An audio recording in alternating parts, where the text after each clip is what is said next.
شاهنشاه، دشمن با فوج لشکر در سرحد ما جمع آمده قصدی جنگ دارد.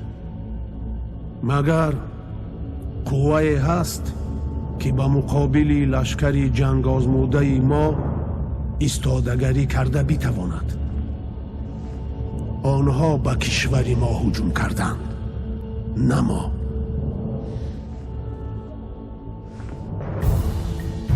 بنابراین فرمان میدهم دشمن را از سرحد فرسخ‌ها دور برانید تا بداند که سرحد دولت هخامنشی شکست ناپذیر است.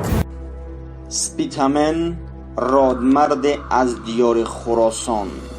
سپیتمن سرکرده لشکر سغدی در سغد و باختن علیه اسکندر مقدونی شورش برداشت.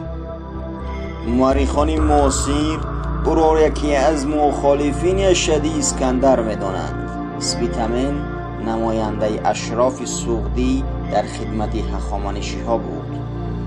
و همثل دیگر آدمان آمدن اسکندر مقدونی را امکانی تأسیس دولت مستقل می‌دانست، اما بعدتر سپیتمن به آمدن اصلاحگری نو باور کرده تصمیم گرفت بر ضد قدرت یونانی و مقدونی حرکت خلقی را سروری کند.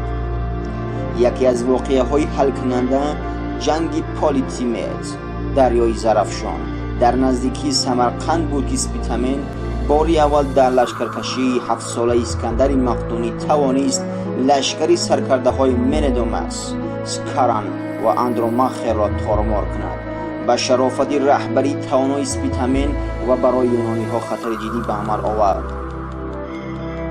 در سال 329 پیش از میلاد اسکندر مقدونی باختر و سغدیان را ضبط کرده یورش خود را به سوی شرق ادامه داد، اما سپیتمن در سغد به مقابل قدرت اسکندر مقدونی شورش برداشت. شورشگران گرنیزان مقدونیه را در پایتخت سغد مراقند محاصره کردند. اسکندر مقدونی به نزد سپیتمن فرماندهان خود اندروماخه، منیدوموس و کاران را فرستاد. سپیتمن با حمله های پی در پی از طرف های گوناگون تکتیک خسته کرده دشمن را انتخاب کرد. در آخر لشکر یونانی مقدونی تارمار شد.